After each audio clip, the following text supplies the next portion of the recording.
தானியேல் 7ஆம் அதிகாரம் முதல் 4 வசனங்கள். பாபிலோன் ராஜாவாகிய பெல்சாசாரின் 1ஆம் வருஷத்திலே தானியேல் ஒரு சொப்பனத்தையும் தன் படுக்கையின் மேல் தன் தலையில் தோன்றின தரிசனங்களையும் கண்டான். பின்பு அவன் அந்த சொப்பனத்தை எழுதி காரியத்தின் தொகையை விவரித்தான். தானியேல் சொன்னது, ராத்திரி காலத்திலே எனக்கு உண்டான தரிசனத்திலே நான் கண்டது என்னவென்றால், இதோ வானத்தின் 4 காற்றுகளும் பெரிய சமுத்திரத்தின் மேல் அடித்தது. அப்பொழுது வெவ்வேறு ரூபமுள்ள 4 பெரிய மிருகங்கள் சமுத்திரத்திலிருந்து எழும்பின. முந்தினது சிங்கத்தை போல இருந்தது, அதற்கு கழுகின் சேட்டைகள் உண்டாயிருந்தது. நான் பார்த்து கொண்டிருக்கையில் அதன் இறகுகள் பிடுங்கப்பட்டது. அது தரையிலிருந்து எடுக்கப்பட்டு மனுஷனை போல 2 காலின் மேல் நிமிர்ந்து நிற்கும்படி செய்யப்பட்டது. மனுஷ இருதயம் அதற்கு கொடுக்கப்பட்டது. தானியேல் தீர்க்கதரிசியின் புஸ்தகத்திலே நேபுகாத் நேச்சார் கண்ட 2 சொப்பனங்கள் இடம்பெற்றிருக்கின்றன. தானியேல் கண்ட 4 தரிசனங்கள் இடம்பெற்றிருக்கின்றன. இந்த 2மே வருங்காலத்தை குறித்த ரகசியங்களை வெளிப்படுத்துகிறதாய் அமைந்திருக்கிறது. சொப்பனமும் தரிசனமும் ரகசிய மொழி. புதிய ஏற்பாட்டில் அந்நிய பாஷை ஒரு ரகசிய மொழி. பழைய ஏற்பாட்டில் உள்ள ராஜாக்களுக்கு அவர்கள் அரசாளுகிறபடினால் வருங்காலங்களை குறித்த வெளிப்பாடுகளை சொப்பனத்தின் மூலமாய் கொடுத்தார். ஆனால் அதன் அர்த்தத்தை அவர்களுக்கு கொடுக்கவில்லை. அர்த்தத்தை தேவ ஜனங்களுக்கே வெளிப்படுத்தி அந்த அர்த்தத்தை அவர்கள் ராஜாக்களுக்கு விவரித்தார்கள். நேபுகாத் நேச்சார் வருங்காலங்களை குறித்து ஒரு சொப்பனம் கண்டார். தானியேல் 2ஆம் அதிகாரத்தில் இருக்கிறது. அவர் பல்வேறு வகையான காலங்களையும் பல்வேறு வகையான அரசாங்கங்களையும் உலோகங்களாக கண்டார். ஒரு ராஜா படையெடுத்து போகும்போது எதிர் தேசத்தில் என்ன பொன் இருக்கிறது, என்ன வெள்ளி இருக்கிறது, என்ன வெண்கலம் இருக்கிறது, அதையெல்லாம் வாரிக்கொண்டு வருவார்கள். ஆனால் ஆண்டவர் வருங்காலத்தை குறித்து பார்க்கும்போது வெண்கலமாக உலோகமாக காணவில்லை. அந்த ராஜாக்களின் இருதயத்திலே சாத்தான் வைத்த மிருகத்தனமான சுபாவங்களை பார்த்து அதை தானியேலுக்கு வெளிப்படுத்தினார். அந்த நாட்களிலே பாபிலோன் சாம்ராஜ்யத்திலிருந்து வர வர வர வர ஒவ்வொரு ஆட்சியும் மிருகத்தனமாக, கொடூரமுள்ளதாக, ஈவு இரக்கம் இல்லாததாக, இரத்த வெறி பிடித்ததாக மாறிக்கொண்டே வந்தது. அப்படியே சாம்ராஜ்யங்கள் வந்து வந்து வந்து மகா மிருகத்தனமான ஒரு ஆட்சி அந்தி கிறிஸ்துவனுடைய நாட்களில் இருக்கும் என்பதை ஆண்டவர் கொண்டு வந்தார். போக போக ஜனங்கள் சுபாவ அன்பில்லாமல் பணத்துக்கு கொலை செய்கிறவர்களாக, குழந்தைகளை கற்பழிக்கிறவர்களாக, அவருடைய சிந்தனையெல்லாம் மழுங்கி போய் ஈவு இரக்கமில்லாமல் ஒரு மிருகத்தனமாய் ஜனங்கள் மாற்றப்பட்டு கொண்டே வருகிறார்கள். சாத்தானுக்கு ஆண்டவர் கொடுக்கிற பெயர் மிருகம் என்பதாகும். ஒரு பக்கம் சாத்தான் வலு சர்ப்பத்தை போல இருக்கிறான். அந்த வலு சர்ப்பம் பிதாவோடு போராடுகிறது. அந்தி கிறிஸ்துவாகிய மிருகம் இயேசுவோடு போராடுகிறது. கள்ள தீர்க்கதரிசி என்று பொல்லாத ஒரு ஆவி பரிசுத்த ஆவியானவரோடு போராடுகிறது. சாத்தானினுடைய திருத்துவம் முழுவதும் பூமியில இறங்கி அரசாளுகிற ஒரு ஆட்சி தான் அந்தி கிறிஸ்துவினுடைய ஆட்சி. 7 ஆண்டுகள் அந்த அந்தி கிறிஸ்துவினுடைய ஆட்சி இருக்கும். முதல் 3.5 வருடங்கள் உபத்திரவ காலம் என்றும் அடுத்த 3 ஆண்டுகள் மகாபத்திர காலம் என்றும் அழைக்கப்படும். அதற்கு பிறகு ஒரு சந்தோஷமான செய்தி, நம்முடைய ஆண்டவராகிய இயேசு 1000 வருடங்கள் பூமியை அரசாளுவார். அது ஒரு இன்பமான, மகிழ்ச்சியான, சந்தோஷமான ஆண்டுகளாயிருக்கும். எந்த உலகம் இயேசுவை வேண்டாம் என்று சொன்னதோ, எந்த உலகம் அவரை சிலுவையில் அறையும் அறையும் அறையும் என்று கத்தினதோ, ரோம ராஜ்யத்தின் ராயனே அல்லாமல் எங்களுக்கு வேறு ராஜா இல்லை, வேறு ராஜா வேண்டாம் என்று சொன்னார்களோ, அதே உலகத்திலே இயேசு வந்து சமாதான பிரபுவாக 1000 ஆண்டுகள் அரசாளுவார். அவருடைய அரசாட்சியிலே சிங்கமும் ஆட்டுக்குட்டியும் ஒன்றாய் படுத்துக்கொள்ளும். அவருடைய ஆட்சியிலே சிறு பிள்ளை விரியன் பாம்பின் புற்றிலே கை வைத்தாலும் அது தீங்கிழைக்காது. மிருகத்தனமான எல்லா சுபாவங்களும் மிருகத்திலிருந்து எடுத்து போடப்படுகிறபடியால் சிங்கம், புலி, கரடி, ஓநாய் இருந்தாலும் அவைகளெல்லாம் புல்மேயும். ஆதாம் பாவம் செய்கிற வரையிலும் பூமி அப்படிப்பட்ட ஒரு அருமையான ஆட்சியின் கீழாகத்தான் இருந்தது. போக போக போக மிருகத்தனமாய் அவைகள் மாறினது. சாதாரணமாக நம்முடைய இந்தியாவில் ஹைஸ்கூலில் ஹிஸ்ட்ரி, சரித்திரம் படிக்கும்போது, வரலாறு படிக்கும்போது, குப்தர் காலம், பொற்காலம். ஏன் குப்தர் காலம், பொற்காலம்? அவ்வளவு ஜனங்களுக்கு நன்மை செய்தார். ஜனங்களுக்கு ரோடு போட்டார், சாலை அமைத்தார், அதில் மரங்களை நட்டினார், குளங்களை வெட்டினார். ஜனங்களை நேசித்தபடினாலே அப்படி செய்தார்கள். தமிழ்நாட்டை மனுநீதி சோழன், நீதி தவறாமல் நேர்மையாய் ஆட்சி செய்கிற மனுநீதி சோழனை பற்றி நாம் அறிகிறோம். குப்தர் காலத்தை பற்றி சொல்லும்போது, நடுஇரவு 90 வயது கிழவியும் கூட தங்கத்தினாலான ஒரு குடத்தை எடுத்துட்டு தண்ணி எடுக்க போகலாம். ஒரு கள்ளர் பயமும் கிடையாதாம். அவ்வளவு அருமையான ஒரு ஆட்சி நடந்தது. ஆனால் போக போக பாருங்கள், இந்த மிருகத்தனமான ஆட்சி, பயங்கரமான ஆட்சி பாபிலோன் சாம்ராஜ்யத்திலிருந்து ஆரம்பமாகிறது. பாபிலோன் சாம்ராஜ்யத்தை ஆண்டவர் சொல்லும்போது, சிறகுகளுடைய, கழுகு செட்டைகளுடைய ஒரு பெரிய சிங்கத்துக்கு ஒப்பிட்டு ஆண்டவர் சொன்னார். சிங்கம் மகாபலம் உள்ளது.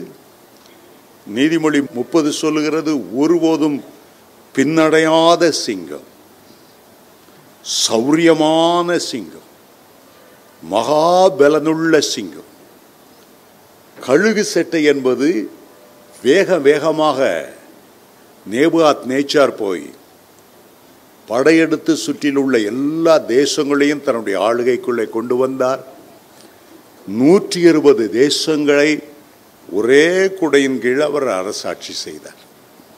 ஆகவேதான் இந்த இடத்துல அந்த ஆட்சியை ஒரு சிங்கத்துக்கும் அந்த சிங்கத்தின் மேல் இருக்கிற சிறகுக்கும் ஒப்பிட்டு சொல்லுகிறது. இதையெல்லாம் நாம் போன வாரத்திலே தியானித்தோம். இப்பொழுது 2வது மிருகத்துக்கு நாம் வரப்போகிறோம். 5ஆம் வசனத்தை நான் வாசிக்கிறேன். பின்பு கரடிக்கு ஒப்பான வேறே 2ஆம் மிருகத்தை கண்டேன். அது ஒரு பக்கமாய் சாய்ந்து தன் வாயில் பற்களுக்குள்ளே 3 விலா எலும்புகளை கவ்விக்கொண்டிருந்தது. எழும்பி வெகு மாம்சத்தை தின்னென்று அதற்கு சொல்லப்பட்டது என்று வாசிக்கிறோம். இங்கே சிவிங்கி என்று சொல்லுவது ஆங்கிலத்திலே லெப்பர்ட், வேங்கை புலி என்று அர்த்தம், அல்லது சிறுத்தை என்று அர்த்தம். இரண்டாவது ஒரு சாம்ராஜ்யம் தோன்றுகிறது. பாபிலோனுக்கு அடுத்த சாம்ராஜ்யம் மேதிய பெர்சிய சாம்ராஜ்யம். 2 பேர் இணைந்து பாபிலோனுக்கு விரோதமாய் போனார்கள். மேதிய அரசாங்கத்தை ஆண்ட தரியு, அவருடைய மருமகன்தான் கோரேஸ் பெர்சிய சாம்ராஜ்யத்தை அரசாண்டவர். பொன்னான தலை பாபிலோன் சாம்ராஜ்யத்துக்கு ஒப்புமையானது. அதே நேரம் சிங்கம் பாபிலோன் சாம்ராஜ்யத்துக்கு ஒப்புமையானது. அதுக்கு அடுத்ததாக கழுத்தும் 2 கரங்களும் வருகிறது. இது மேதிய பெர்சிய சாம்ராஜ்யங்களுக்கு அடையாளமானது. இதை உலோகத்திலே வெள்ளிக்கும் மிருகங்களிலே கரடிக்கும் ஆண்டவர் ஒப்பிட்டு சொல்லுகிறார். ஒரு கரடியை போல. இன்றைக்கும் ரஷ்யா தேசத்தினுடைய தேசிய மிருகம் என்னவென்றால் இந்த கரடி தான். மலைப்பகுதிகளிலே வாழ்ந்தது, ஊருக்குள்ள வெளியே வந்ததென்றால் மகா பொல்லாததாய், இரத்த வெறி பிடித்ததாய் மற்றவர்களை தாக்க ஆரம்பித்துவிடும். ஈவு இறக்கம் ஒரு நாளும் பாராட்டாது. இந்த சிவிங்கி அல்லது லெப்பர்ட், அதுக்கும் கூட 4 செட்டைகள் இருந்தன என்று வேதம் சொல்லுகிறது. அவைகள் பட்சிகளினுடைய செட்டைகளுக்கு அடையாளமாயிருந்தது. முன்னாலே நாம் வாசித்த சிங்கத்துக்கு 2 செட்டைகள் கழுகு கொப்பான செட்டைகள். ஆனால் இந்த லெப்பர்ட் சிறுத்தைக்கு 4 செட்டைகள் கழுகின் செட்டைகள் அல்ல, பறவைகளின் செட்டைகள். அது அவைகளுக்கு கொடுக்கப்பட்டதாம். அவைகளுக்கு 4 தலைகள் உண்டாயிருந்தன. அதற்கு ஆளுகை அளிக்கப்பட்டது என்று வாசிக்கிறோம். பாபிலோனிய சாம்ராஜ்யத்துக்கு பிறகு மேதிய பெர்சிய சாம்ராஜ்யங்கள் வருகின்றன. இந்த மேதிய பெர்சிய சாம்ராஜ்யங்களுக்கு பிறகு அடுத்த ராஜ்யம் வருகிறது. அதுதான் கிரேக்க சாம்ராஜ்யம். தரியு ராஜா ஸ்தாபித்தார். கோரேஸ் ராஜா அதை பெரியதாய் மாற்றினார். அவருடைய ஆட்சி ஒரு வெள்ளியான மார்பு கோப்பாய் இருந்தது. அதற்கு பிறகு 3வது சாம்ராஜ்யம் வெண்கலமான வயிறு. அது சிறுத்தைக்கு ஒப்பிட்டு சொல்லப்பட்டிருக்கிறது. இதை ஆரம்பித்தது யார் என்று கேட்டால் மகா அலெக்சாண்டர். கிரேக்க தேசத்தை ஆண்ட ஒரு பெரிய சக்கரவர்த்தி மகா அலெக்சாண்டர். வேதம் அவரை சிறுத்தைக்கு ஒப்பிட்டு சொல்லுகிறது. மகா அலெக்சாண்டர் 18 வயதிலே 35,000 இராணுவ வீரர்களை வைத்துக்கொண்டு 4 திசைகளிலும் படையெடுத்து அவர் செல்ல ஆரம்பித்தார். அன்றைக்கு இருந்த ஐரோப்பா முழுவதையும் அவர் பிடித்தார். பாகிஸ்தான் வழியாக இந்தியாவுக்குள், வட இந்தியாவுக்குள் வந்தார். அப்பொழுது இந்தியாவை அரசாண்ட ஒரு ராஜா பெயர் புருஷோத்தமன் படை வீரர்களால் மகா அலெக்சாண்டரை எதிர்த்து நெருக்க முடியவில்லை. புருஷோத்தமனை கட்டி மகா அலெக்சாண்டர் முன்பாக கொண்டு வந்தார்கள். மகா அலெக்சாண்டர் இந்தியா ராஜாவாகிய புருஷோத்தமனை பார்த்தால் அவர் கம்பீரமாய் ராஜரீக தோற்றத்தோடு இருந்தார்.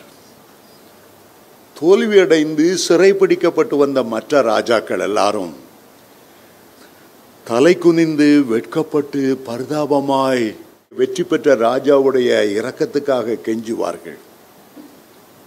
ஆனால் தோற்ற போதிலும் அவருடைய ராஜரீகம் குறையாமல் இருந்ததுனால மகா அலெக்சாண்டர் அவரை பார்த்து கேட்டார், உன்னை நான் கிரேக்க தேசத்துக்கு அடிமையாய் கொண்டு போகவா? உன்னை நான் எப்படி நடத்த வேண்டும்? அவர் சொன்னார், நான் சிறைப்பட்டாலும் நான் ராஜா தான், என்னை ஒரு ராஜாவை போல நடத்த வேண்டும் என்று கேட்டுக்கொண்டாராம். மகா அலெக்சாண்டர் அதை கேட்டபோது ஆச்சரியப்பட்டு, உன் தேசத்தை நீயே சந்தோஷமாய் அரசாண்டு கொள், உன்னை நான் சிறைப்பிடிக்கவில்லை என்று அவனை வாழ்த்தி அனுப்பினானாம். இதே கிரேக்க மகா அலெக்சாண்டர் இஸ்ரேல் தேசத்தை பிடிக்க போன போது ஆண்டவர் அங்குள்ள பிரதான ஆசாரியனை குறித்து இரவு நேரத்தில் மகா அலெக்சாண்டருக்கு வெளிப்படுத்தினதாகவும், அதே போல உள்ள அங்கே உள்ள பிரதான ஆசாரியனுக்கு மகா அலெக்சாண்டர் வரப்போறார், அவருக்கு சொல்ல வேண்டிய செய்தியெல்லாம் சொன்னதாகவும் சரித்திரம் சொல்லுகிறது. கிரேக்க சாம்ராஜ்யத்தினாலே ஒரு பெரிய நன்மை, கிரேக்க மொழி அவ்வளவு இலக்கண ஆழமானது. அன்றைக்கு இருந்த எல்லா மொழிகளை பார்க்கிலும் கிரேக்க மொழியில் அத்தனை அருமையான வார்த்தைகள், ஆழம் பொதிந்த வார்த்தைகள், ஒரு காரியத்தை துல்லிபமாய் விளக்கக்கூடிய வார்த்தைகள். அந்த கிரேக்க தேசத்தின் மூலமாக வேதாகமம் முழு உலகத்திலும் பரவ ஆண்டவர் கிருபை செய்தார். நாம் கையில் வைத்திருக்கிற வேதாகமத்தை அதனுடைய முதல் ஆரம்ப பக்கத்தில் பார்த்தா, இது எபிரேய கிரேக்க மொழியிலிருந்து மொழிபெயர்க்கப்பட்டது. பழைய ஏற்பாட்டு முழுவதும் எபிரேய மொழியில் எழுதப்பட்டது. புதிய ஏற்பாடு முழுவதும் கிரேக்க மொழியில் எழுதப்பட்டது. அதுக்கு பிறகுதான் லத்தீன் மொழி. டாக்டர் ஜெரோம் அந்த காலத்தில் இருந்த ஒரு பெரிய துறவி, அவர் லத்தீன் மொழியில் மொழிபெயர்த்தார். பிறகு ஆங்கிலத்தில் பல மொழிகளிலே மொழிபெயர்க்கப்பட்டது. இந்தியாவில் உள்ள அத்தனை வேதாகமங்களும் ஆங்கிலத்திலிருந்து மலையாளம், ஆங்கிலத்திலிருந்து தெலுங்கு, ஆங்கிலத்திலிருந்து கன்னடம், ஆங்கிலத்திலிருந்து ஹிந்தி. ஆனால் தமிழ் வேதாகமம் மட்டும் ஆங்கிலத்திலிருந்து மொழிபெயர்க்கப்படவில்லை. இந்த ஒரிஜினல் லாங்குவேஜான எபிரேயத்திலிருந்தும் கிரேக்கத்திலிருந்தும் மொழிபெயர்க்கப்பட்டது. பைபிள் எடுத்து பாருங்க, பழைய ஏற்பாடும் புதிய ஏற்பாடும் அடங்கின பரிசுத்த வேதாகமம் எபிரேய கிரேக்க என்னும் மூல பாஷையிலிருந்து தமிழில் மொழிபெயர்க்கப்பட்டது. இது ஒரு விசேஷமானது. இந்திய தேசத்தின் எந்த மொழிக்கும் கிடையாத ஒரு விசேஷம் தமிழ் மொழிக்கு உண்டென்றால் அது எபிரேய கிரேக்க பாஷையிலிருந்து மொழிபெயர்க்கப்பட்டது. கிரேக்க மொழியின் மூலமாக வேதத்தின் ஆழமான சத்தியத்தை உலகத்துக்கு கொண்டு செல்ல முடியும் என்று அறிந்த ஆண்டவர் மகா அலெக்சாண்டரை எழுப்பினார். 18 வயதிலே 35,000 வீரர்களை கொண்டு அன்றைக்கு இருந்த எல்லா தேசங்களையும் அவர் கைப்பற்றினார். மேதிய பெர்சிய ராஜ்யம் முடிவடையும் போது அங்கே ஏறக்குறைய 3 லட்சம் வீரர்கள் இறந்தார்களா.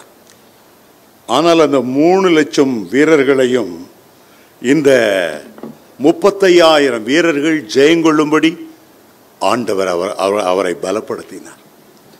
ஒரு நாள் மகா அலெக்சாண்டர் அழுதாராம், இந்த உலகத்தில் நான் வெற்றி கொள்ள வேற தேசம் இல்லையே, எல்லா தேசங்களும் என் காலடியில் வந்துவிட்டதே. அவ்வளவு தேசங்களையும் அவர் வென்றார். ஆனால் 33.5 வருடங்கள் தான் உயிர் வாழ்ந்தார். அதுக்கு பிறகு ஒரு கொடிய ஜுரம் வந்தது, அவர் மரிக்கிற நேரம் வந்தது. அவர் 2 காரியத்தை சொன்னார். ஒன்று, இவ்வளவு நான் உலகத்தை ஜெயித்தும் உலகத்திலிருந்து ஒரு சின்ன குண்டூசி, ஒரு மண்ணை கூட நான் எடுத்துக்கொண்டு போகவில்லை. எவ்வளவோ ரத்தம் சிந்தினேன், எவ்வளவோ தேசங்களை ஜெயித்தேன். ஆனால் வெறுங்கையாய் வந்து வெறுங்கையாய் போகிறேன் என்பதை உலகம் பார்க்கட்டும். என்னுடைய பிரேத பெட்டிக்கு வெளியே என்னுடைய 2 கைகளை விரித்து வையுங்கள். உலகத்தை எல்லாம் ஜெயித்த மாவீரன், இந்த 2 கைகளினால் வாளை சுழற்றி வெற்றி வேந்தனாய் வாழ்ந்த நான் ஒன்றையும் கொண்டு போகவில்லை, உலகம் அறியட்டும் என்று சொன்னான். மகா அலெக்சாண்டரை போல இயேசு கிறிஸ்து வாழ்ந்த வருடங்கள் 33.5 வருடங்கள். மகா அலெக்சாண்டருக்கும் இயேசுவுக்கும் எவ்வளவு வித்தியாசம். இயேசுவின் ராஜ்யம் ஒரு அன்பின் ராஜ்யம். அந்த அன்பினாலே உலகத்தின் மக்களுடைய உள்ளத்தை எல்லாம் அவர் கொள்ளை கொண்டார். அவருடைய ராஜ்யம் நம்முடைய இருதயங்களில் ஸ்தாபிக்கப்பட்டிருக்கிறது. உலகத்தை எல்லாம் ஜெயித்த மகா அலெக்சாண்டர் நான் ஒன்றும் கொண்டு வரவில்லை, கொண்டு போகவில்லை என்று சொன்னார். ஆனால் ஆண்டவராய் இயேசு திரளான ஜனங்களை ரட்சிப்புக்குள்ளே கொண்டு வந்து பரலோகத்திலே கொண்டு சேர்க்கிற ஒரு பெரிய நம்பிக்கை நமக்கு அவர் தந்திருக்கிறார். நாம் எவ்வளவு விசேஷமானவர்கள். 2வது நெப்போலியன் சொன்னான், என் குழந்தை சின்ன குழந்தையா இருக்கிறது, என்னுடைய ராஜ்யத்தை என்னோடு கூட இருந்து யுத்தத்திலே தலைமை தாங்கி நடத்தி ஜெயிப்பதற்கு உதவி செய்த என்னுடைய 4 தளபதிகளுக்கும் இந்த தேசத்தை பிரித்து கொடுக்க வேண்டும்.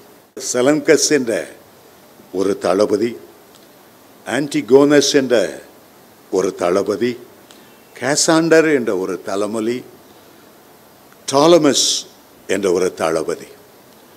இந்த தேசத்தை 4 பகுதிகளாய் அவர்களுக்கு பிரித்து கொடுங்கள். ஆகவே அவர் தலைநகராய் இருந்த மாசிடோனியா, கிழக்கு தேசங்கள் எல்லாம் கேசாண்டர் என்ற தளபதிக்கு பிரித்து கொடுத்தார்கள். பிரிட்டன், அதாவது இங்கிலாந்து, திரேனஸ் தேசத்தை லிசிமக்கஸ் என்ற அடுத்த ஜனபதிக்கு, டாலமிக்கு எகிப்து தேசத்தை, சிரியா தேசத்தை செலூக்கஸ் என்றவருக்கும் அவருக்கு பிரிந்து அது 4ஆக போனது. ஆகவேதான் அதை குறித்து நான் மீண்டும் வாசிக்கிறேன். அதன் பின்பு சிவிங்கிக்கு போல வேறொரு மிருகத்தை கண்டேன். அதன் முதுகின் மேல் பட்சியின் சட்டைகள் 4 இருந்தது. அவர் மாசிடோனியாவிலிருந்து 4 திசைகளுக்கு போய் அவர் ஜெயித்ததினாலே 4 செட்டைகள் என்று சொல்லப்பட்டிருக்கிறது. அந்த மிருகத்துக்கு 4 தலைகள் உண்டானது. மகா அலெக்சாண்டருக்கு 4 சேனாதிபதிகள், 4 தலைகள். அவர்களுக்கு ஆளுகை அளிக்கப்பட்டது. இப்போது அடுத்த சாம்ராஜ்யத்துக்கு நாம் வரப்போகிறோம். அதற்கு பின்பு தரிசனங்களிலே 4வது மிருகத்தை கண்டேன். ஒவ்வொரு மிருகமும் பழைய மிருகத்தோடு எந்த விதமான சம்பந்தம் வைத்துக் கொள்ளவில்லை. நேபுகாத் நேச்சார் கண்ட 4 உலோகங்களும் ஒன்றோடு ஒன்று ஒட்டி கொள்ளவில்லை. முழுவதும் வித்தியாசமான சாம்ராஜ்யங்களாய் கொடூரமுள்ளவைகளாயிருந்தது. இங்கே 4வது மிருகத்துக்கு பெயர் சொல்லவில்லை. முதல் பாபிலோன் சாம்ராஜ்யத்துக்கு 2 கழுகு சட்டைகள் இருந்தது. 3வது சாம்ராஜ்யத்துக்கு 4 பறவைகளின் சட்டைகள் இருந்தது. ஆனால் 4வது மிருகத்துக்கு எந்த சட்டையும் இருந்ததில்லை. ஆனால் 4வது மிருகத்துக்கு பெயர் சொல்லவில்லை. அதை குறித்து சொல்லுகிறார், அது கெடியும் பயங்கரமும் மகா பலத்ததுமாயிருந்தது. அதற்கு பெரிய இருப்பு பற்கள் இருந்தது. அது நொறுக்கி பட்சித்து மீதியானவைகளை தன் காலால் மிதித்து போட்டது. அது தனக்கு முன்னிருந்த எல்லா மிருகங்களை பார்க்கிலும் வேற்று உருவமாயிருந்தது. அதற்கு 10 கொம்புகள் இருந்தன. இந்த மிருகம் 4வது வந்த ரோம சாம்ராஜ்யத்துக்கு ஒரு அடையாளமாயிருக்கிறது. முதல் ராஜ்யம் பாபிலோன் ராஜ்யம், 2வது மேசிய பெர்சிய சாம்ராஜ்யங்கள், 3வது சாம்ராஜ்யம் கிரேக்க சாம்ராஜ்யம், 4வது சாம்ராஜ்யம் ரோம சாம்ராஜ்யம். முதல் சாம்ராஜ்யம் பொன்னான தலைக்கு ஒப்பிடப்பட்டது. இரண்டாவது சாம்ராஜ்யம் கழுத்தும் மார்பும் வெள்ளியாய் இருந்தது போல மேதிய பெர்சிய சாம்ராஜ்யங்களுக்கு ஒப்பாயிருந்தது. மூன்றாவது ராஜ்யம் வயிறு வெண்கலமான கிரேக்க சாம்ராஜ்யத்துக்கு ஒப்புமையாக இருந்தது. நான்காவது சாம்ராஜ்யம் 2 கால்கள் இரும்பாய் இருந்தது போல இரும்பான உறுதியான ஒரு ரோம அரசாங்கத்துக்கு ஒப்புமையாய் சொல்லப்பட்டிருக்கிறது.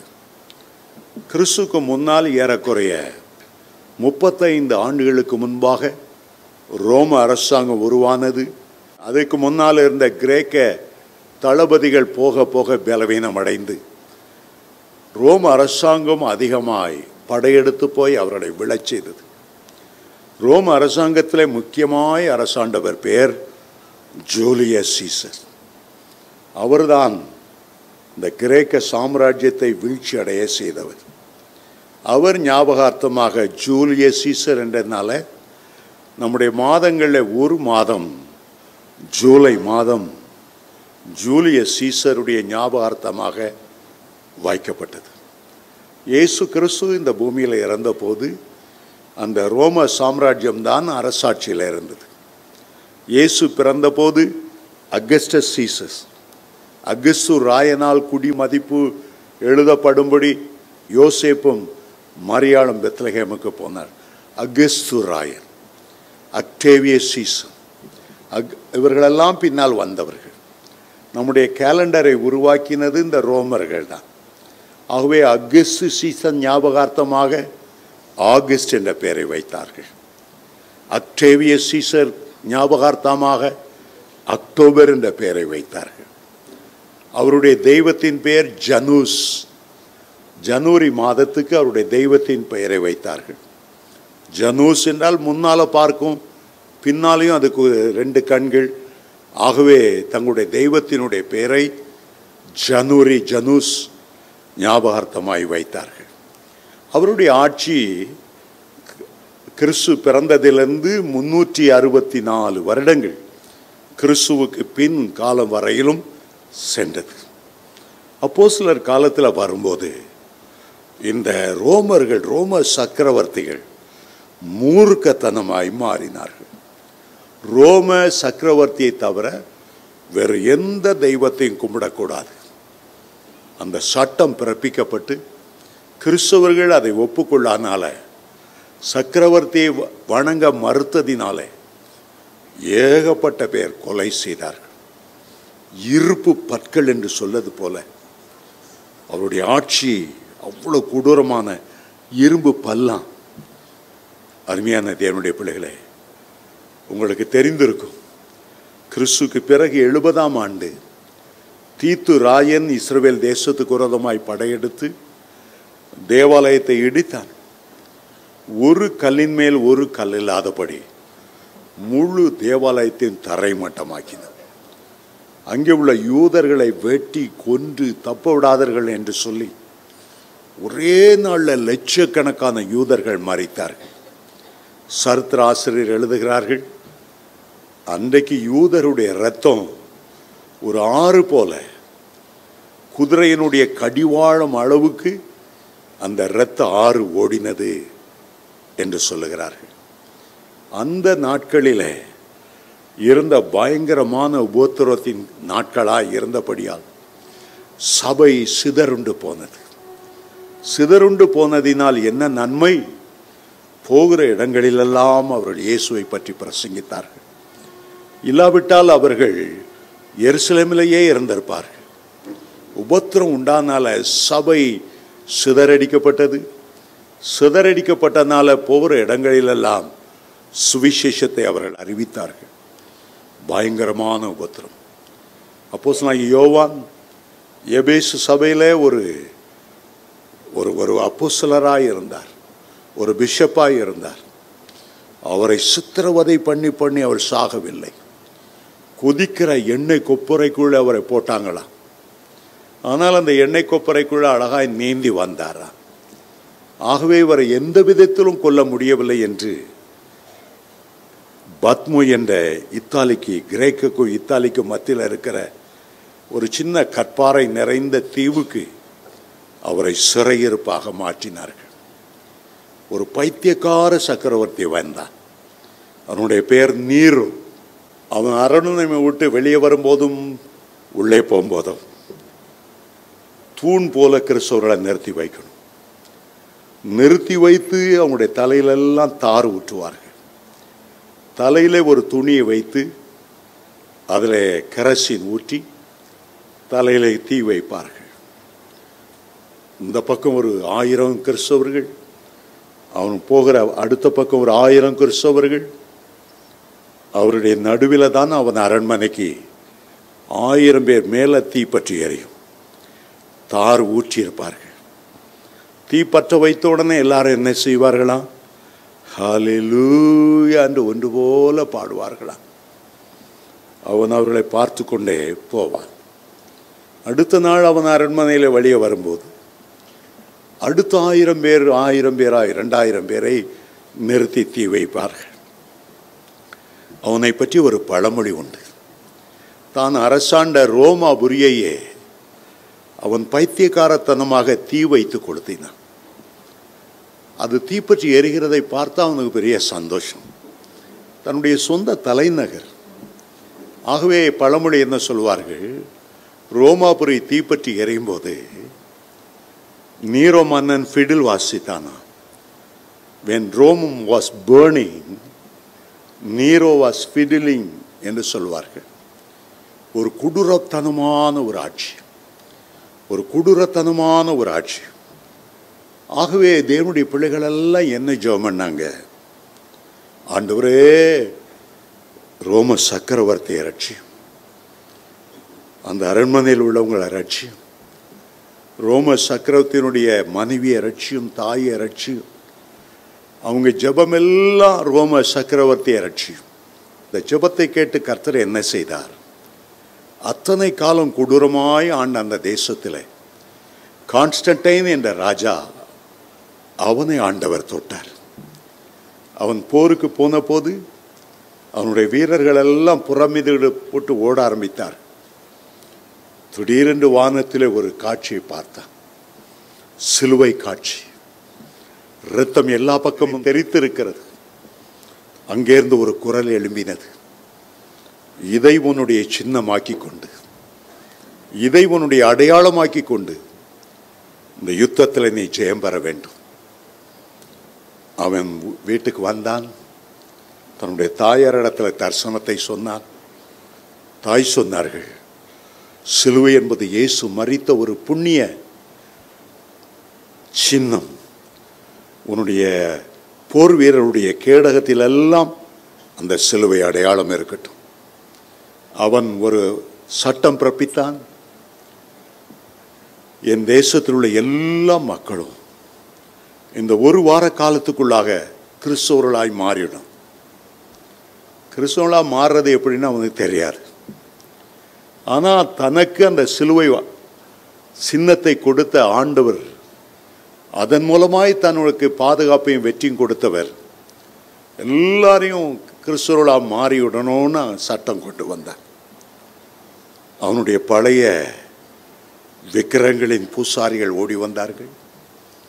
ராஜாவே, நீர் என்ன சட்டம் இயற்றினீர்? கிறிஸ்துவ மார்க்கத்துக்கு வரேன்னா அவங்கள கடல்ல அல்லது ஆறில் கொண்டு போய் முழுக்கு ஞாசம் கொடுக்கணும். இத்தனை லட்சம் பேருக்கு எப்படி முழுக்கு ஞாசம் கொடுக்க முடியும்? முடியாது. நம்ம விக்கிரகத்துக்கு ஒரு பழக்கம் வைத்திருக்கிறோம்.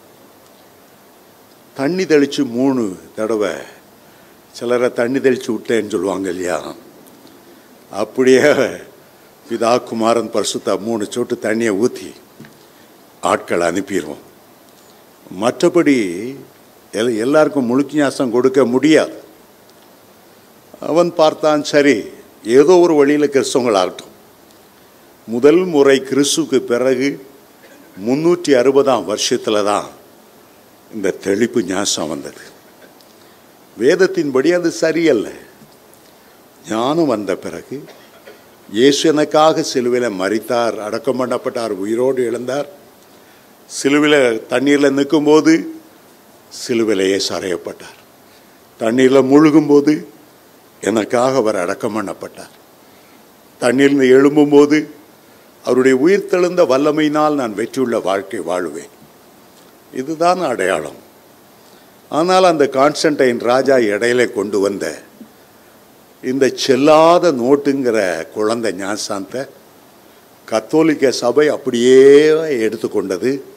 ஏனென்றால் அந்த ராஜரீக ஒரு மதமாக மாறினது.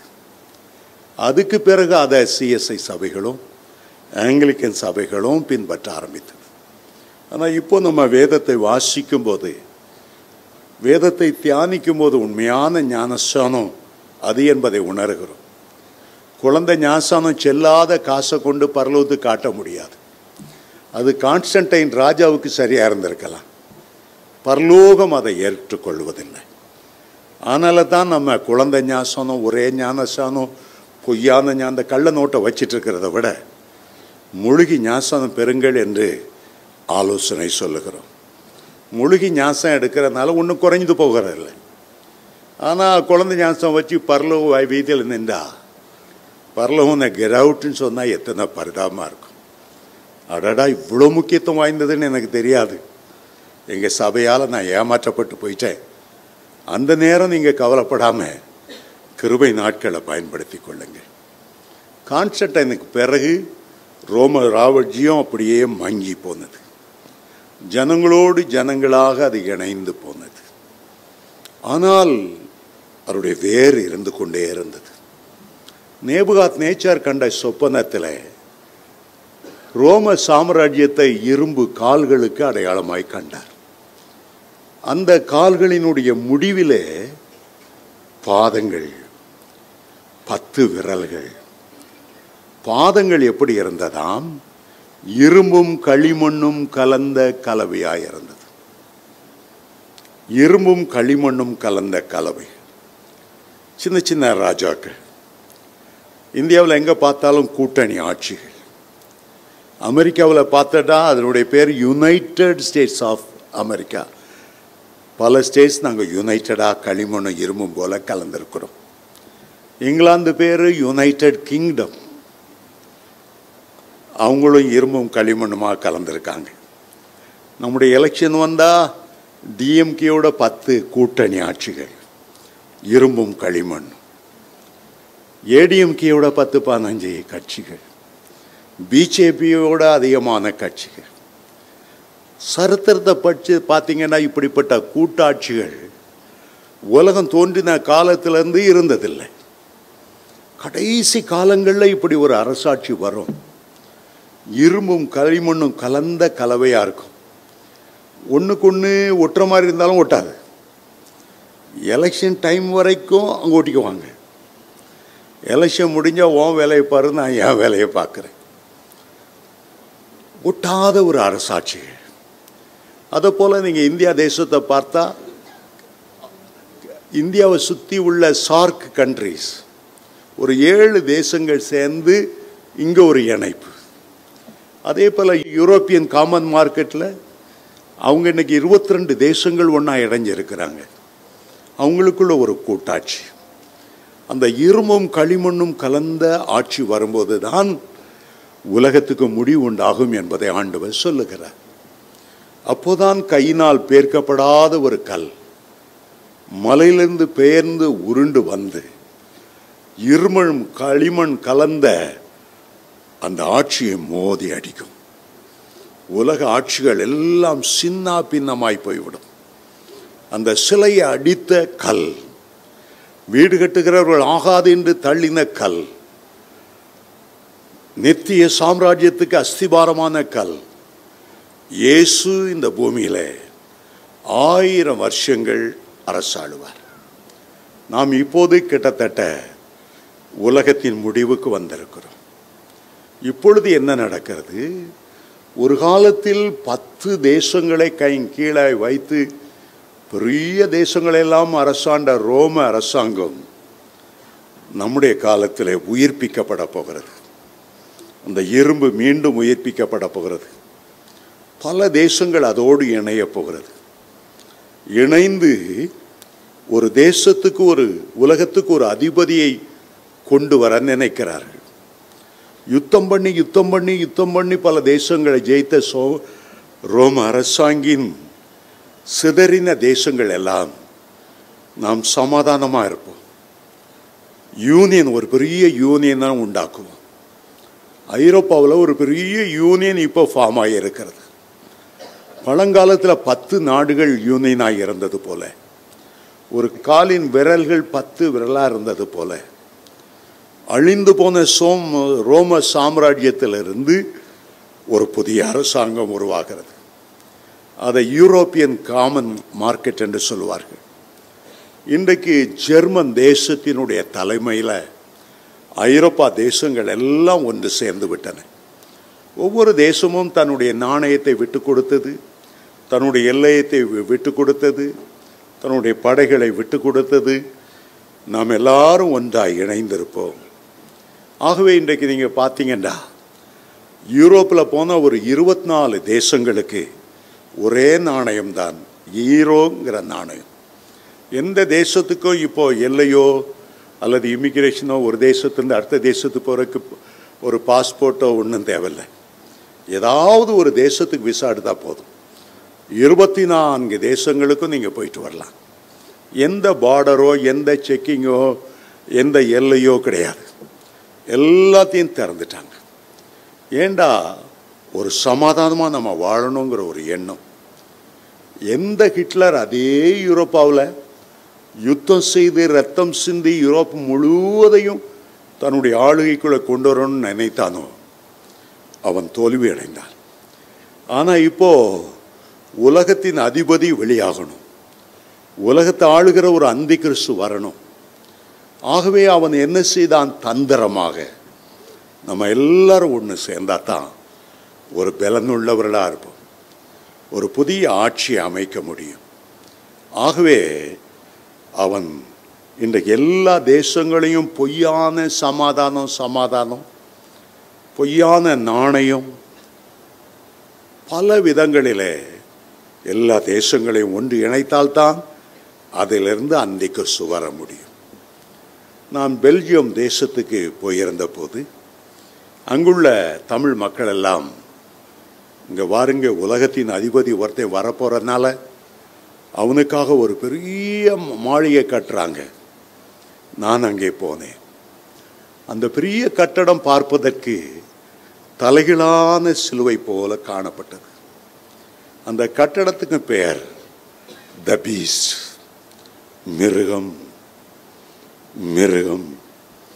அதில் ஆயிரக்கணக்கான கம்ப்யூட்டர்கள், உலகத்தில் பிறந்திருக்கிற ஒவ்வொரு மனிதனையும் கண்காணிக்கக்கூடிய எல்லா வசதிகளும் அங்கே செய்யப்பட்டிருக்கிறது. ஆகவே இனிமேல் என்ன வரப்போகிறது? ஒவ்வொரு மனிதனுடைய கையிலும் ஒரு சிப்ஸ் ஏற்றுவார்கள். 666ங்கிறதுக்கு அடையாளமாக அதில் 24 கோடுகள் இருக்கும். ஏன் 24 கோடு இருக்கும்? 6 4 பண்ணா 6×4 4 திசைகளில் உள்ள மக்களும் அந்த 666ங்கிற எண்ணை தரப்பிக்கணும். ஒரு அட்டண்டன்ஸ் நீங்கள் உங்களுக்கு எடுக்க வேண்டியதில்லை. ஆஃபீஸ் போனோடனே உங்கள் கையாட்டிட்டு அப்படியே நடந்தீங்கன்னா இங்குள்ள சிப்ஸ் கிளிக்குன்னு சொல்லிடும் நீங்கள் வந்ததை. நீங்கள் வெளியே போகிறீங்க, சீக்கிரமாக போகிறீங்க, ஏமாத்தணும்னு நினைக்கிறீங்க, கிளிக்குன்னு உங்களை காட்டி கொடுத்துரும். நீங்கள் பாத்ரூமில் இருந்தாலும் டாய்லெட்டுக்கு போனாலும் அதுலேருந்து வருகிற ரேஸ் பிப் பிப் பிப்னு எந்த இடத்துல இருக்கிறா தப்பித்து கொள்ளவே முடியாத ஒரு சூழ்நிலைக்குள்ளே நாம் போய்கொண்டு இருக்கிறோம். ஆகவே இந்த அரசாங்கங்களெல்லாம் முடிகிற நேரத்தில் அந்தி கிறிஸ்து வருவதற்காக அந்த ரோம சாம்ராஜ்யத்தின் கொடூரம் மறுபடியும் புதுப்பிக்கப்படும். அந்தி கிறிஸ்து 7 ஆண்டுகளை இந்த பூமியை அரசாளுவான். அந்த 7 ஆண்டுகளில் முதல் 3.5 ஆண்டு காலங்கள் உபத்திரவ காலம் என்றும், அடுத்த 3.5 ஆண்டு காலங்கள் மகாபத்திரவ காலம் என்றும் அழைக்கப்படும். இப்போது வேத வசனத்துக்கு திரும்புவோம். தானியேல் 7ஆம் அதிகாரத்தை எடுத்துக்கொள்ளுங்கள். 7ஆம் வசனத்திலிருந்து வாசிக்கிறேன். அதன் பின்பு தரிசனங்களில் 4ஆம் மிருகத்தை கண்டேன். அது கெடியும் பயங்கரமும் மகாபலத்ததுமானதாய் இருந்தது. அதற்கு பெரிய இருப்பு பற்கள் இருந்தது. அது நொறுக்கி பட்சித்து மீதியானவை தன் கால்களினால் மிதித்து போட்டது. கால்களினால் மிதித்து என்றால் அந்த காலில் உள்ள 10 விரல்கள், அந்த இரும்பும் களிமண்ணும் கலந்த ஒரு கலவை. அது தனக்கு முன்னிருந்த எல்லா மிருகங்களை பார்க்கிலும் வேற்றுருவமாயிருந்தது. அதற்கு 10 கொம்புகள் இருந்தன. 10 தேசங்களை அரசாளுகிற பலமுள்ள இராணுவம் அதற்கு இருந்தது. ரோம ராஜ்யம் என்று மொத்தத்தில் சொல்லப்பட்டாலும் அந்த ரோம ராஜ்யத்தில் 10 தேசங்கள், 10 சேனை தலைவர்கள், ஆகவேதான் அதை சொல்லுகிறது. அதற்கு 10 கொம்புகள் இருந்தன. இப்ப அடுத்ததாக 8வது வசனத்துக்கு வாருங்க. இந்த வசனம் அந்தி கிறிஸ்துடைய ஆட்சியை குறித்து நமக்கு சொல்ல ஆரம்பிக்கிறது. அந்த கொம்புகளை நான் கவனித்திருக்கையில் இதோ அவைகளுக்கு இடையே வேறொரு சின்ன கொம்பு எழும்பிற்று. அந்தி கிறிஸ்து எழும்பும்போது ஒரு சின்ன கொம்பு போலத்தான் அவன் எழுதுகிறான். ஒருவேளை அந்த பயங்கரமான மிருகத்துக்குள்ள கூட 10 கொம்புகள் இருந்தாலும் இந்த 10 கொம்புகள் மத்தியில ஒரு புதிய கொம்பு எழும்புகிறது. சமாதானம் சமாதானம் என்று சொல்லிக்கொண்டு, இதுல என்ன பெரிய காரியம், அவனுடைய முத்திரையை கையில தரிச்சா அது என்ன பெரிய கஷ்டம், இது அந்த முத்திரை தரிக்கலைன்னா நமக்கு ரேஷன் கார்டு கிடைக்காது, அரிசி பருப்பு உளுந்து மண்ணெண்ணெய் கெரசின் கிடைக்காது. ஒரு சின்ன கொம்பு தானே, ஒரு சின்ன கொம்பு போலதான் அந்த அந்தி கிறிஸ்து எழும்புவான். வேறொரு சின்ன கொம்பு எழும்பிற்று. அதற்கு முன்பாக முந்தின கொம்புகளில் 3 பிடுங்கப்பட்டது. 3 ராஜ்யங்கள் அந்தி கிறிஸ்துடைய ஆட்சியிலே நாங்கள் கலந்து கொள்ள மாட்டோம் என்று சொல்லி அவர்கள் கொஞ்ச காலங்கள் விலகுவார்கள். இதோ அந்த கொம்பில் மனுஷ கண்களுக்கு ஒப்பான கண்களும் பெருமையானவர்களை பேசும் வாயும் இருந்தது. சின்ன கொம்பு தான், அந்த கொம்புல கண்கள் இருந்ததாம், பெருமையான கண்கள், மேட்டிமையான கண்கள். அந்த கொம்புல ஒரு வாய் இருந்ததாம். தானியேல் தீர்க்கதரிசி புத்தகத்தில் பெருமையானவைகளை பேசுகிற வாய். அதே சின்ன கொம்பை வெளிப்படுத்தின விசேஷத்தில் வாசிக்கும் போது தூஷணமான அருவருப்பான வார்த்தைகளை பேசக்கூடிய ஒரு வாய் என்று எழுதப்பட்டிருக்கிறது. ஒரு சின்ன கொம்பு போலதான் அந்தி கிறிஸ்து முதல்ல தன்னை காண்பிப்பான். இஸ்ரவேல் ஜனங்கள் இடத்துல வந்து சொல்லுவான், நீ ஏன் போய் இந்த டெரரிஸ்டை போய் சண்டை போட்டு கிடக்கிற, நீ ஏன் இந்த காசாவுக்கு விரோதமாக போய் இவ்வளவு அம்யூனிஷன் இவ்வளோ பணம் செலவழிக்கிற, என்ன நீ ஏற்றுக்கோ, நான் உனக்கு சமாதான உடன்படிக்கை பண்ணி தந்துடுறேன், ஒரு பாலஸ்தீனியனும் உனக்கு விரோதமாக எழுதமா மாட்டான், நான் பார்த்துக்கிறேன், என் கூட உடன்படிக்கை பண்ணு, என் கூட நீ உடன்படிக்கை பண்ணா உன்ட்டு உள்ள விஞ்ஞான அறிவை எனக்கு தந்துரு, நான் உலகம் முழுவதையும் அரசாளுவதற்கு உன்னுடைய விஞ்ஞான அறிவு எனக்கு தேவை, அதே நேரத்தில் உனக்கு விரோதமாக எந்த டெரரிஸ்ட் குரூப்பை எழுப்பாதபடி நான் பார்த்து கொள்ளுகிறேன், ஒரு சின்ன உடன்படிக்கை பண்ணுவோம். மெதுவாய் அவன் தந்திரமாய் யூதர்களை தன்னுடைய கையின் கீழாய் கொண்டு வருவான். அதுக்கு பிறகுதான் அவன் எழும்புவான். இந்த அந்தி கிறிஸ்து இஸ்ரவேல் தேசம் இருக்கிற அந்த மத்திய தரைக்கடலில் இருந்தான் அவன் எழும்புவான் என்று வெளிப்படுத்தல் 13 1ஆம் வசனத்தில் வாசிக்கிறோம்.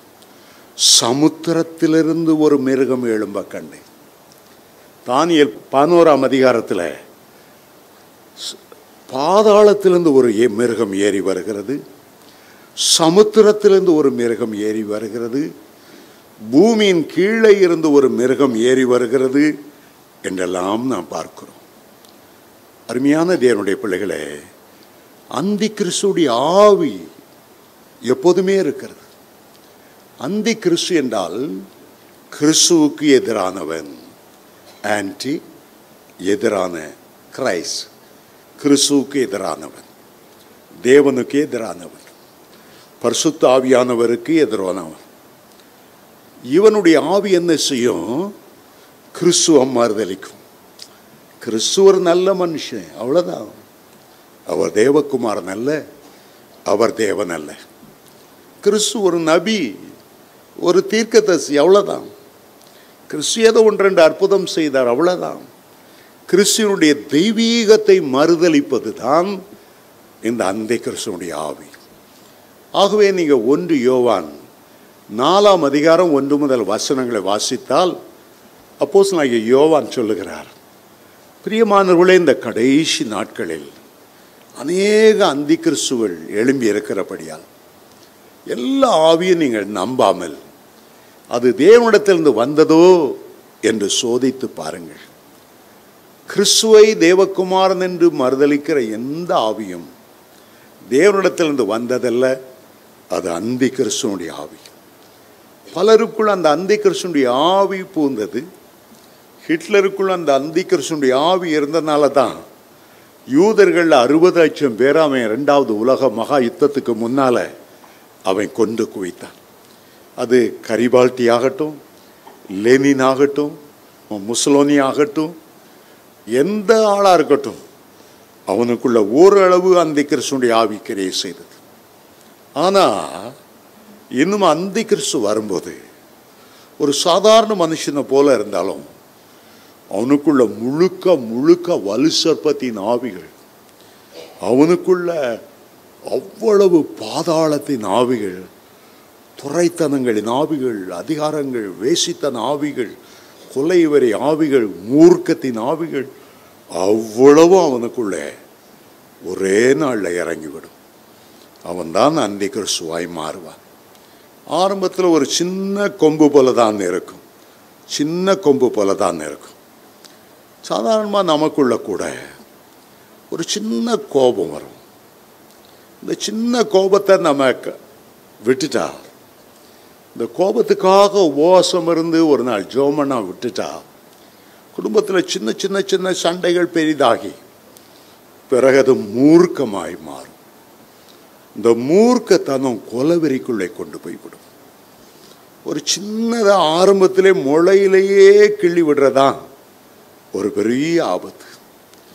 கோபம் ஒரு துப்பாக்கியிலேருந்து வெளியே வருகிற ஒரு குண்டை போன்றது. ஒரு ஆளை தாக்கிட்டுன்னா சாகடிச்சிடும். அநேக உறவு முறைகளை இந்த கோபம் சாகடிக்கும். சின்ன சின்ன பாவமாக இருக்கலாம். ஒரு பெரிய கப்பலை கவிழ்த்துவதற்கு சின்ன சின்ன சின்ன சின்ன ஐர மீன் போதுமா? சின்ன மீனாத்தான் இருக்கும், லட்சக்கணக்கில் வந்து அதை கவுத்துரும். ஆகவே தான் உன்னத பாட்டில் வாசிக்கிறோம், நம்ம திராட்சை தோட்டத்தை கெடுக்கிற சிறு நரிகள், குழி நரிகள், இது வெளியில் கேட் வழியாக உள்ள வராது, பூமிக்குள்ளே தோண்டி தோண்டி தோண்டி அந்த பக்கம் உள்ள வந்துடும். பூவும் பிஞ்சுமாய் இருக்கிற அந்த திராட்சை தோட்டத்தை அப்படியே கெடுத்து போடும். ஒரு செத்த தைலக்காரனுடைய விலையேறப்பட்ட தைலத்தை கெட்டு நார பண்ணி போயிடுமா. சொற்ப மதியினம் அவருடைய வாழ்க்கையை கெடுத்துடும். தாவீது தான் அரண்மனையில் உப்பரிக்கையில் உலாவுறா. கொஞ்சம் கீழே பார்ப்போம், ஒரு பெண் குளிச்சிட்டு இருக்கிறா. நம்ம மகா மாதிரி, நம்ம சிஸ்டர் மாதிரி கண்ணை மூடிட்டு போயிருந்தா பிரச்சனை இல்லை. ஒரு சின்ன இச்சை உள்ள வந்தது. அதுக்கு பிறகு பார்த்தீங்கன்னா விபச்சாரம் வந்தது, கொலை வந்தது. தாவீதுடைய வாழ்க்கையில் வந்த சாபம் இவ்வளவுதான் கிடையாது. அவருடைய சொந்த மகா தாமார் அம்மோனால் கற்பழிக்கப்பட்டார். அப்சலோம் தாவீதுடைய அவ்வளவு மர்மனை மாட்டிகளையும் சூரியனுக்கு முன்னால் அவன் விபச்சாரம் பண்ணினான். அவனுடைய குமாரர் 3-4 பேர் கொல்லப்பட்டார்கள். பயங்கரமான சாபம். சின்ன கொம்பு மாதிரி உங்கள் உள்ளத்தில் இருந்து முளைக்கிற ஒரு சின்ன காரியம், அதை நீங்கள் கண்டுக்கிடாமல் விட்டுறலாம். ஆனால் அது சின்ன கொம்பு உங்களுடைய வாழ்க்கையில் வளர்ந்து உங்களுடைய ஆவிக்குரிய வாழ்க்கையே தூர்த்து போடும். சாதாரணமாக பாருங்கள், கொஞ்சம் களிமண் இருக்குது, கொஞ்சம் வைக்கோல் இருக்குது, கொஞ்சம் தண்ணி இருக்குது. களிமண்ணை குழைச்சி வைக்கோலால் அதை சுட்டு ஒரு செங்கலை மாற்றிடுங்க. அது தண்ணியாக இருக்கும்போது வைக்கோலாக இருக்கும்போது யாருக்கும் கெடுதல் கிடையாது. செங்கலாக மாறி கோபத்தில் ஒரு ஆள் மேலே ஓங்கி அடித்து அவன் செத்தே போவான். இந்த மூணு ஒன்று சேர்ந்துடுற சின்ன காரியம்தான். இதெல்லாம் ஒன்று சேர்ந்தா பயங்கரமான ஒரு ஆபத்துக்குள்ளே கொண்டு வந்து விட்டுரும். ஒரு பெரிய ஃப்ளைட்டு புறப்படுறதுக்கு முன்னால் அந்த பைலட் சொன்னான், இது இந்த அதனுடைய சிறகு கொஞ்சம் ஆடுது, இன்ஜினியர் நீ அதை பார்த்துரு. அவன் பார்த்தா ஒரு சின்ன திருக்காணி போயிருந்தது. சரி நான் மாற்றிடுறேன்னு சொன்னேன். சரி ஒரு டீ குடிச்சிட்டு வருவோமே. அப்போ பார்த்தா அவன் ஃப்ரெண்டு வந்தான், 2 பேரை பேசினாங்க. அந்த திருகாணி தானே, சின்னது தான், அதை பொருத்தி இருந்திருக்கலாம். ஃப்ளைட் எடுத்தாங்க. நடுவானத்தில் பறக்கும்போது அந்த ஆணி இல்லாதனால அந்த ரெக்கை அப்படியே அசைய ஆரம்பித்தது. போக போக லூஸ் ஆச்சு. அவ்வளோ உயரத்தில் 300 பயணிகளோடு போன அந்த விமானம் அப்படியே கீழே விழுந்து நொறுங்கினது. ஒரு சின்ன திருகாணி, அதை போடுறதுக்கு ஒரு 10 நிமிஷம் கூட ஆயிருந்துக்காது. அத்தனை பேருடைய உயிரும் வீணாய் போய்விட்டது. கொஞ்சம் பாவ சிந்தை, கொஞ்சம் சினிமா வால் போஸ்ட் நல்லா அருமையாக அதை ஒரு இச்சையோடு பார்க்கும்போது அது ஒரு விதை போல உள்ள விழுந்துருது. போக போக போக நம்முடைய ஆவிக்குரிய வாழ்க்கையை அது தூர்த்து போடுகிறது. அந்த சின்ன கொம்பு ஒரு நாள் ஒரு பெரிய அந்தி கிறிஸ்துவா உனக்குள்ளேயே எழும்பி விடக்கூடும். கர்த்தருக்கு விரோதமான ஒரு சின்ன மேட்டிமையான வார்த்தை நீ பரலோகத்தை சென்று அடைகிறதையே தூர்த்து போட்டு விடக்கூடும். ஒரு கிணத்துல ஏதோ ஒரு சின்ன ஆழ விதைய ஏதோ ஒரு காக்கா பழத்தை சாப்பிட்டால எச்சம் போடுது. கொஞ்ச நாளில் பார்த்தா அந்த கிணறே தூந்து போயிடும். சில கட்டடத்துக்கு மேலே சில ஆழ விதைகள் அப்படியே செடியாக வளர்ந்துருக்கும். இவங்க கேர் பண்ணாமல் இருந்தாங்கன்னா அந்த கட்டடத்துக்கு பலமே போச்சு. கண்ணுக்கு தெரியாத ஒரு சின்ன ஆழ விதை எவ்வளோ கெடுதலை உண்டாக்குறது. ஒரு சின்ன கொம்பை குறித்து நாம் எச்சரிக்கையாக இருக்கணும். நேரம் முடிகிறது. அடுத்த வாரம் நான் இதை தொடர்ந்து பேச போகிறேன். அந்தி கிறிஸ்துவுக்கும் என்ன வித்தியாசம், அந்தி கிறிஸ்துவின் ஆட்சி எப்படி முடிவடையும், ஆண்டவருடைய 1000 வருஷ அரசாட்சியை குறித்து இதை தொடர்ந்து இந்த அதிகாரத்தை தொடர்ந்து நான் கொண்டு செல்ல விரும்புகிறேன். கர்த்தர் உங்களை ஆசீர்வதிப்பாராக. ஒரு நிமிடம் நாம் எழுந்து நிற்போம்.